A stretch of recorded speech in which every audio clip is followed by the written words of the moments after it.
L'instabilité économique continue d'affecter les familles à travers le monde.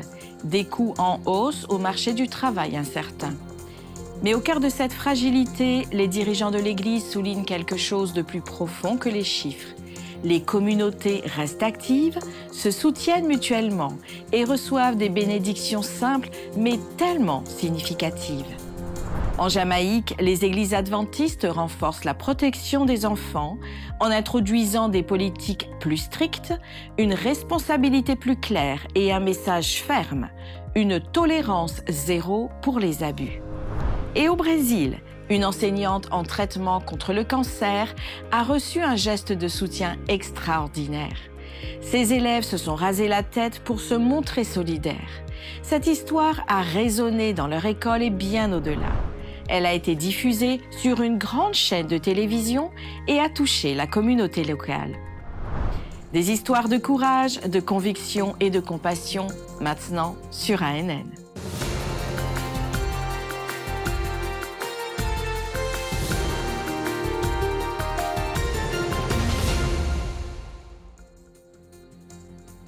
Bienvenue sur ANN. Lors de la réunion de printemps 2025 de l'Église adventiste du 7e jour, tenue à Silver Spring dans le Maryland, le trésorier de la conférence générale, Paul Douglas, a présenté le rapport de la trésorerie. Malgré les défis économiques mondiaux, le pasteur Douglas et d'autres dirigeants financiers ont exprimé leur reconnaissance à Dieu qui pourvoit et guide la gestion des finances de l'Église. Douglas a commencé le rapport avec des nouvelles encourageantes. La situation financière de la conférence générale au 31 décembre 2024 est bonne. J'attendais un Amen, frère président. Permettez-moi de le dire à nouveau. J'ai le privilège de rapporter que la situation financière de la conférence générale au 30 et 1 décembre 2024 est bonne. Nous louons le Seigneur pour cette bonne situation financière, compte tenu des conditions économiques prévalentes. Nous avons terminé l'année financière avec environ 338 millions d'actifs nets. Le trésorier a rapporté que la conférence générale a clôturé l'année financière avec environ 338 millions de dollars américains d'actifs nets, dont 94% sont détenus en espèces et en investissements. En 2024, les revenus de la dîme ont dépassé les prévisions de 4 millions de dollars. Cependant, les contributions de la dîme ont suivi un schéma irrégulier depuis 2019. En partie en raison d'un accord de parité de dîmes entre les régions du monde et des fluctuations monétaires continues. Encore une fois, les offrandes ont dépassé les attentes. Douglas a noté un changement dans les tendances de financement. Les dîmes représentent désormais 45% du budget, contre 58% en 2020. Les dépenses ont augmenté de 6% en 2024. Principalement en raison du soutien aux missions mondiales et aux réponses d'urgence, mais sont restés dans les limites approuvées. Les investissements, qui avaient connu une baisse en 2022, sont maintenant dans le positif. Les fonds de mission ont été alloués de manière stratégique. Pour 2025, 6,7 millions de dollars ont été désignés pour des projets d'église locales, avec des ressources supplémentaires soutenant des campagnes évangéliques à grande échelle dans diverses régions. Ces efforts ont conduit à 2500 études bibliques et plus de 400 baptêmes jusqu'à présent. Douglas a également partagé des résultats plus larges de l'évangélisation à l'échelle du territoire. Dans le centre-est de l'Afrique, plus d'1 million de personnes ont été baptisées. En Amérique du Nord, plus de 5000 sites ont été enregistrés d'où a été partagé le message de l'Évangile. Le rapport incluait l'approbation d'un plan de contribution de dîmes dans lequel toutes les régions visent à donner 3% de leurs dîmes à la conférence générale d'ici 2030. De plus, un groupe d'études a proposé une nouvelle méthodologie pour les appropriations axée sur la solidité financière et l'alignement missionnaire, qui a également été approuvée. Douglas a conclu en réaffirmant sa confiance, ainsi que celle de son équipe, dans la direction continue de Dieu. Nous reconnaissons que Dieu est toujours aux commandes de son Église et le travail nous attend. Ce travail est mentionné en Matthieu 24, verset 14. Cette bonne nouvelle du royaume sera prêchée dans le monde entier pour servir de témoignage à toutes les nations. Alors viendra la fin. Nous servons un Dieu certain. Nous servons un Dieu puissant. Et ce travail, malgré tous les défis auxquels nous sommes confrontés dans le monde, économiquement, financièrement et dans d'autres aspects de la vie, le travail de l'Église avance. Il y a 2 semaines, nous avons mis en avant le sabbat de la sécurité, une initiative mondiale de l'Église adventiste axée sur la sécurité des enfants dans les congrégations locales. L'Église continue de donner la priorité à la protection des groupes vulnérables dans le monde entier. L'atelier cherche à équiper les ouvriers de l'Église avec les outils et les connaissances nécessaires pour protéger les enfants. Lorraine Vernal, directrice des ministères des femmes, des enfants et des adolescents pour l'Église adventiste en Jamaïque, a souligné la politique de tolérance zéro de l'Église en matière d'abus, affirmant que tous les cas suspects devraient être signalés aux autorités. Lesia Bagwandat Vassel, greffière adjointe de l'Agence de protection de l'enfance et des services familiaux, a abordé le problème persistant de la négligence des enfants, actuellement la forme d'abus la plus courante en Jamaïque, et a appelé à une plus grande collaboration communautaire pour garantir des environnements plus sûrs pour les enfants. Les sujets abordés lors de l'événement comprenaient les lois locales sur la protection de l'enfance, la politique de protection des enfants d'ADRA et l'impact émotionnel des abus sur les jeunes vies. Au cours des dernières années, l'Église adventiste du 7e jour, dans la division interaméricaine, a pris des mesures intentionnelles pour protéger les plus jeunes. En 2017, l'Église a adopté une politique formelle de comité de protection de l'enfance, suivie d'une série d'ateliers nationaux et de sessions de formation pour les dirigeants d'Église, les parents et les enseignants. Poursuivant la conversation sur la sécurité des enfants et la prévention des abus, parlons d'une autre initiative majeure de l'Église adventiste du 7e jour ayant un impact mondial. Il s'agit de End It Now. Cette campagne mondiale est dédiée à sensibiliser et à plaider pour mettre fin à la violence sous toutes ses formes. Lancée en 2009 par ADRA, l'Agence adventiste de développement et de secours, et l'Église adventiste du 7e jour, End It Now est un mouvement mondial incitant les individus et les communautés à s'opposer à la violence dans tous les domaines de la vie. En Amérique du Nord, l'initiative sensibilise et forme les pasteurs et les dirigeants de l'Église, s'appuyant sur des ressources pratiques pour soutenir les survivants de la violence sexuelle et domestique.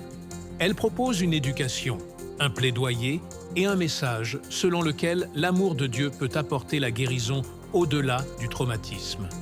Regardons comment cette initiative est censée encourager et autonomiser ceux qui sont touchés par la violence domestique.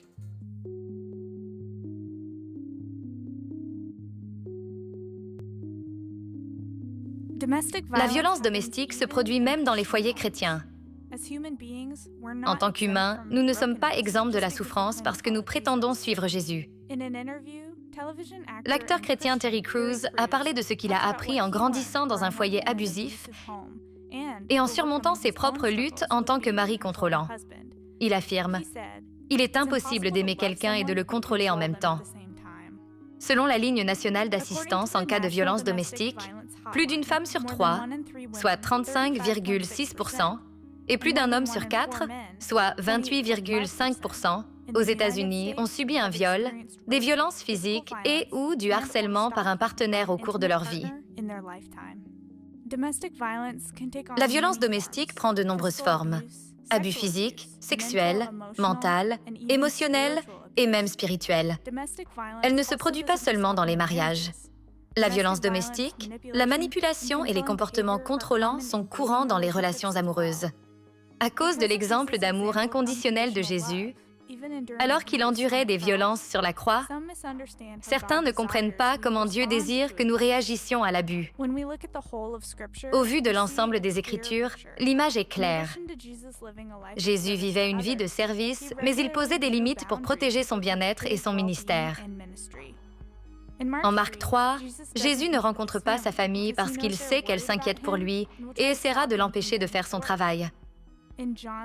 En Jean 7:1, Jésus évite d'aller en Judée parce qu'il sait que les dirigeants juifs cherchent à le tuer. En Marc 4, une foule se rassemble si grande que Jésus doit prêcher depuis un bateau. Après son enseignement, il dit à ses disciples de partir sur le lac pour s'éloigner de la foule et va se reposer à l'arrière du bateau. Dieu ne désire pas que nous restions dans des relations où nous sommes maltraités, même si nous sommes mariés. 1 Jean 4, 7, 8 nous dit « Bien-aimés, aimons-nous les uns les autres, car l'amour est de Dieu, et quiconque aime est né de Dieu et connaît Dieu.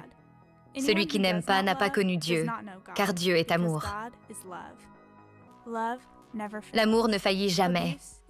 La maltraitance contrôle, c'est un péché. L'amour, c'est le respect, tout simplement. L'amour, c'est la liberté. Si votre partenaire vous contrôle ou est maltraitant, vous pouvez demander de l'aide. Si vous êtes isolé, contrôlé ou maltraité par qui que ce soit, vous n'êtes pas seul. Appelez la ligne nationale contre la violence domestique pour obtenir de l'aide ou visitez enditnownorthamerica.org pour des ressources adventistes. Pour plus d'informations, visitez enditnow.org. Découvrez 2 histoires inspirantes sur la façon dont l'Église adventiste en Australie fait la différence en transformant des vies par des actes d'amour et de compassion. À Perth, en Australie occidentale, une initiative de service communautaire dirigée par des adventistes locaux a reçu 2 grandes distinctions de la ville de Swan. Midland Mills a reçu le prix de la citoyenneté active, tandis que son cofondateur, le pasteur Loren Pratt, de l'Église adventiste de Swan Valley, a été nommé citoyen de l'année pour son engagement à lutter contre l'insécurité alimentaire. Fondé en 2019, Midland Mills s'est développé en une opération ouverte 7 nuits par semaine, servant des centaines de personnes dans le besoin. Plus de 210 bénévoles des églises adventistes et de la communauté élargie aident maintenant à faire fonctionner le programme, mais c'est plus que de la nourriture.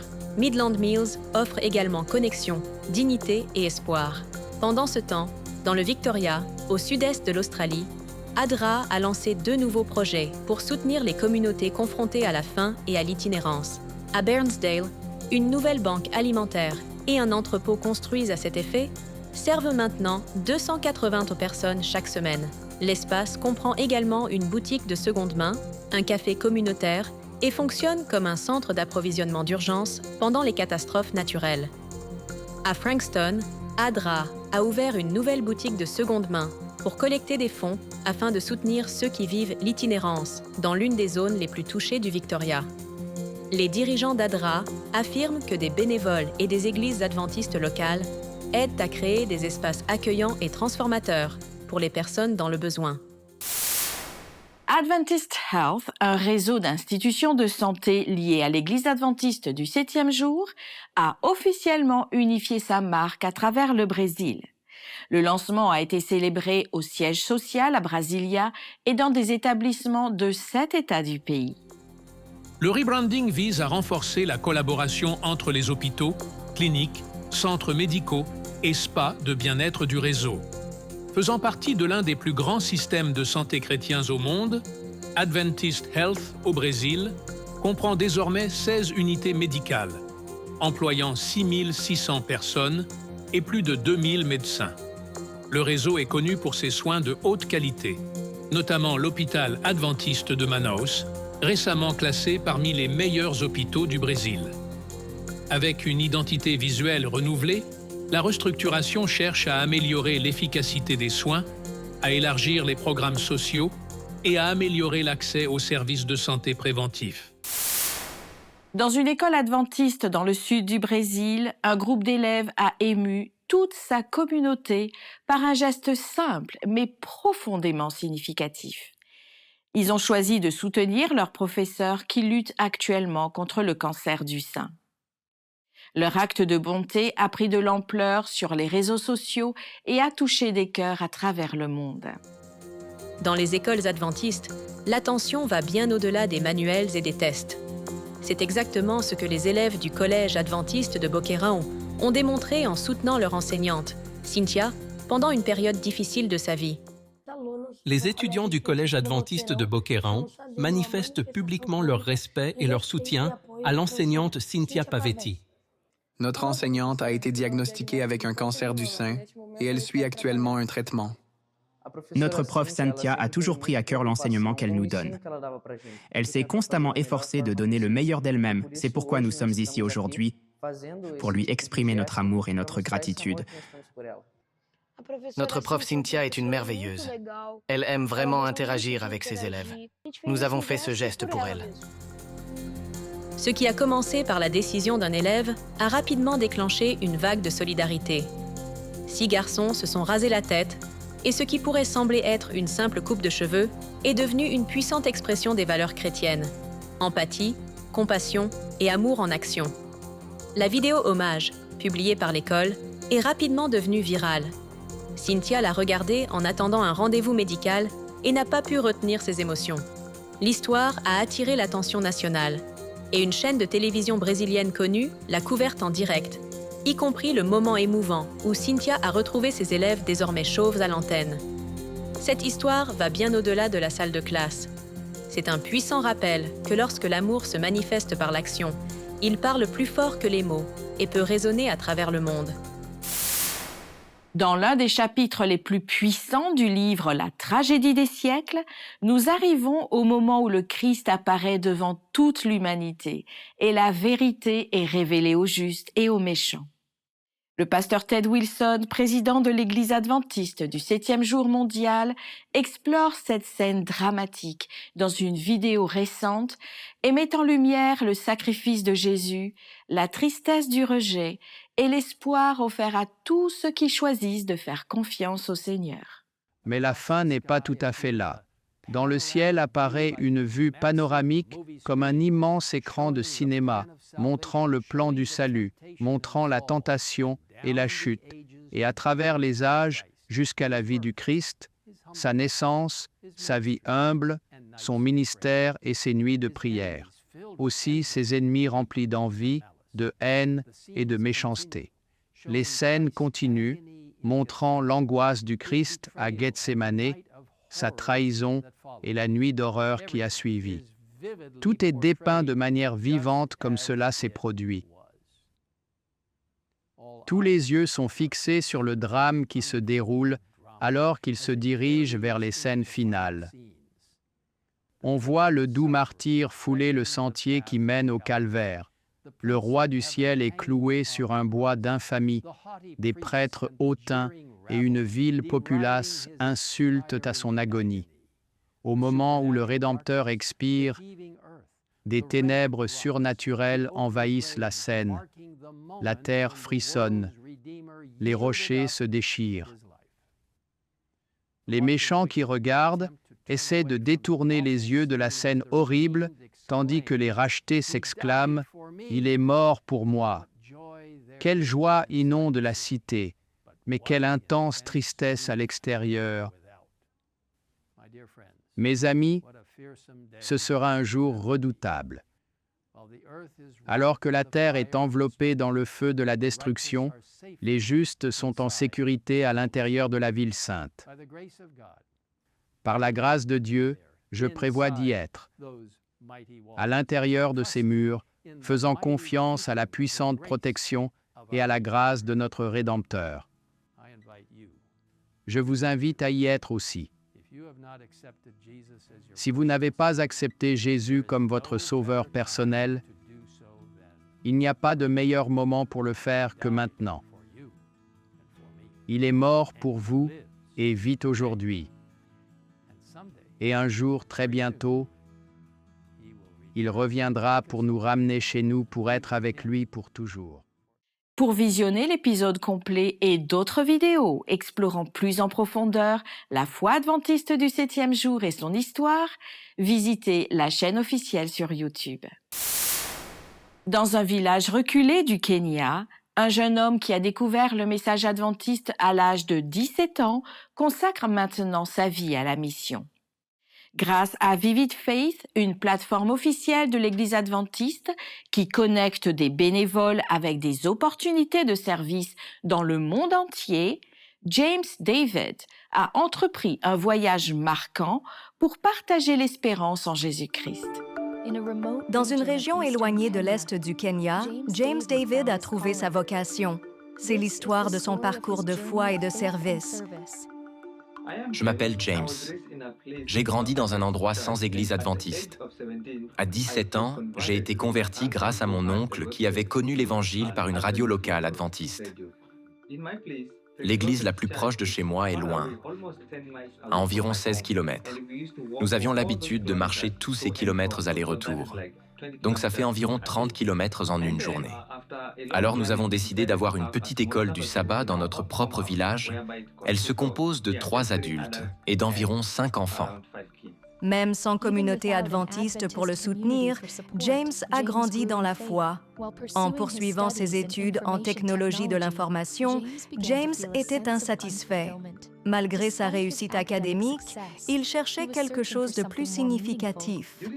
Pendant ma 2e année à l'université, lorsque j'étudiais l'informatique, j'avais l'impression de ne pas avoir vraiment accompli le but de ma vie. Puis j'ai rencontré ces missionnaires, envoyés par Amazing Facts. Mon interaction avec eux a suscité en moi des questions et ma curiosité de devenir missionnaire. J'ai continué à prier, demandant à Dieu une chance de le servir. Puis un jour, par hasard, je suis tombé sur le site de Vivid Faith en faisant des recherches en ligne. Là, j'ai vu un poste très intéressant. Étant dans l'informatique, j'ai vu un poste pour devenir missionnaire numérique et j'ai postulé. James a été surpris d'obtenir le poste. Il n'avait jamais imaginé quitter le Kenya et devenir missionnaire.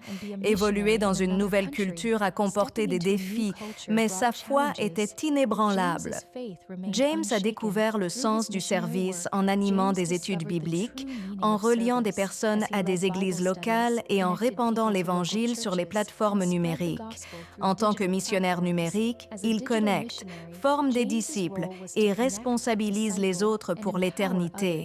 Il gérait des plateformes de réseaux sociaux, répondait aux messages et créait du contenu pour faire connaître Christ. Le travail de James allait au-delà du monde numérique.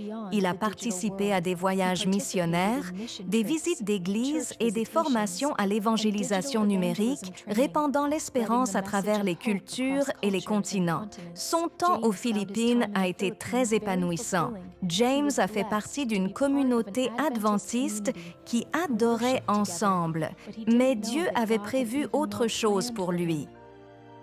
Après ma mission, Dieu m'a donné une bourse pour étudier la théologie aux Philippines. Je rêve de devenir pasteur au Kenya. Son histoire inspire les autres à suivre leur vocation. Si quelqu'un envisage le service missionnaire, je lui dis « Fais confiance au plan de Dieu. S'il veut t'envoyer, il ouvrira un chemin. Dis simplement « Me voici, Seigneur, envoie-moi ». Sur Vivid Faith, vous trouverez des opportunités d'enseigner l'anglais en Asie, de travailler dans les médias au Moyen-Orient ou même de servir dans le ministère de l'aviation dans le Pacifique. Visitez vividfaith.com pour découvrir où la mission peut vous mener. Dans les régions impossibles d'accès par les routes et où l'aide humanitaire est limitée, le travail missionnaire doit prendre son envol. Au milieu des crises, des conflits et des déplacements forcés, une réponse rapide peut faire la différence entre un gain et une perte. Dans les régions rurales ougandaises, situées en Afrique de l'Est, l'aviation mondiale adventiste utilise des avions pour apporter aide et espoir dans des zones que peu peuvent atteindre par la terre. Voyez comment le ciel est devenu une bouée de sauvetage pour le service. L'Aviation mondiale adventiste a des postes de mission partout dans le monde, avec pour mission d'apporter une aide humanitaire et l'amour de Jésus dans des zones difficiles d'accès. L'aviation mondiale adventiste, ou AWA, connaît une période d'expansion.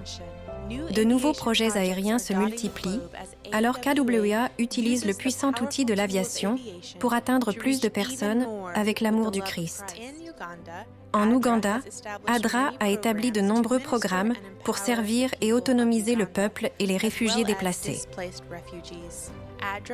ADRA a mis en place des programmes en microfinance, établi l'eau potable, l'hygiène, l'agriculture, l'éducation et même des programmes communautaires pour prévenir la violence à l'égard des femmes.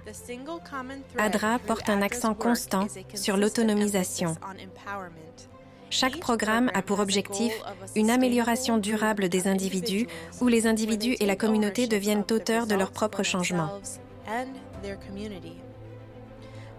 Voyager en Ouganda n'est pas facile.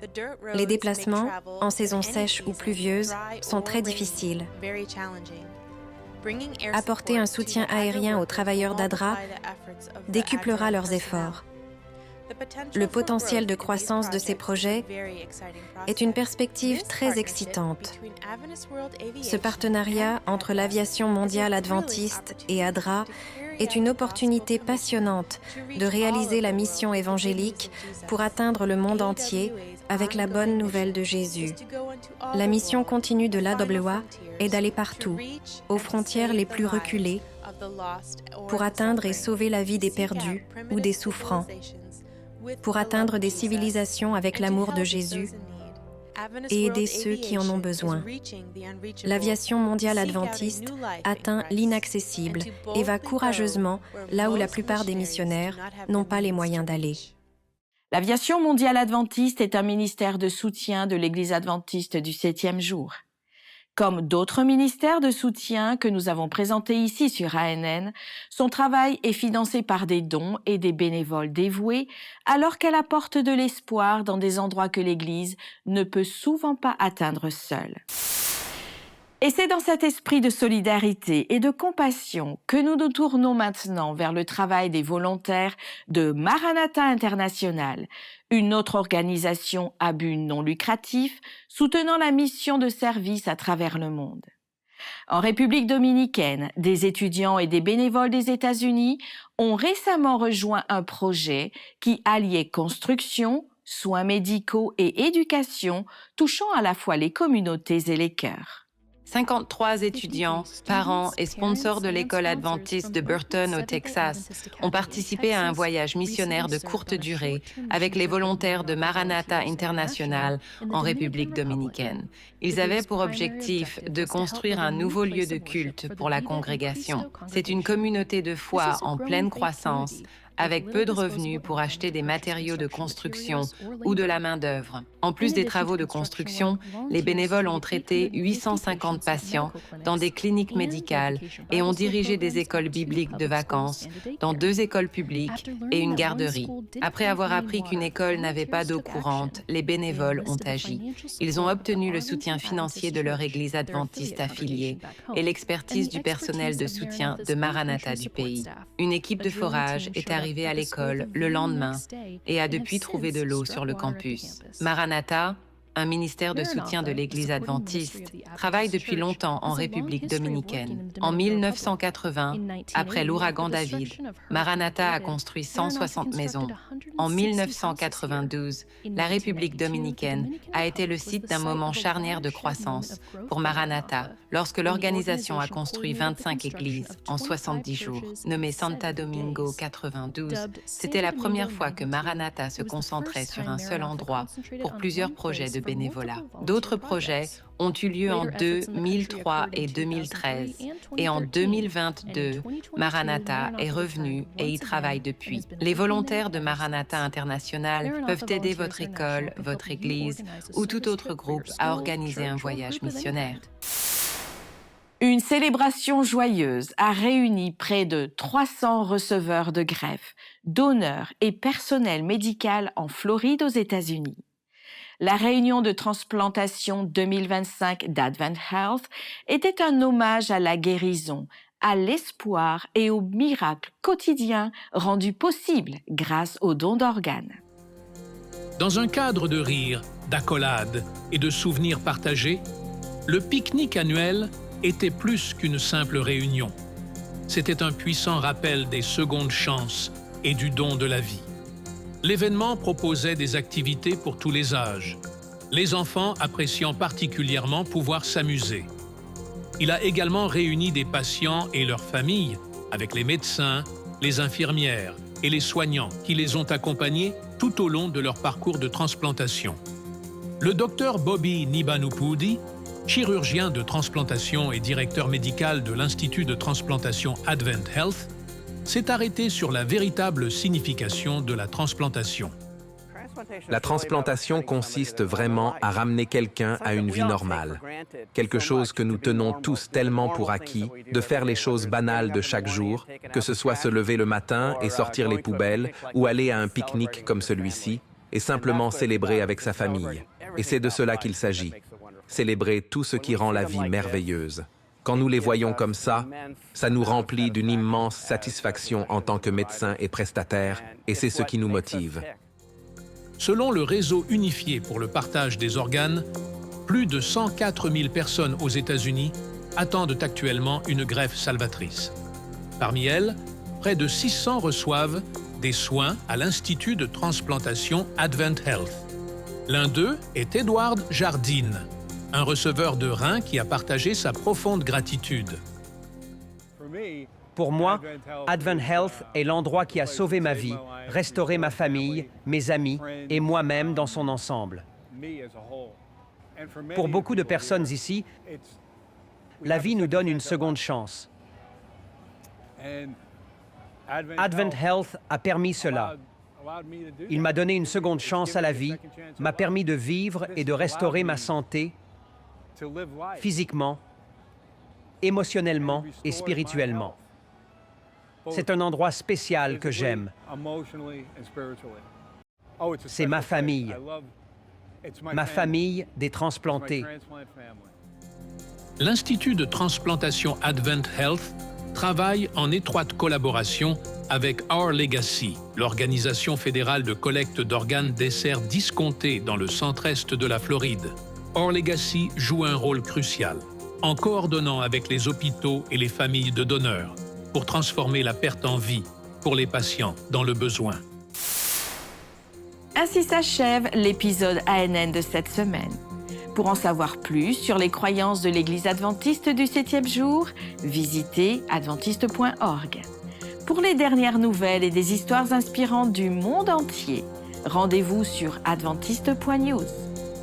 Merci de votre fidélité et nous vous disons à la semaine prochaine.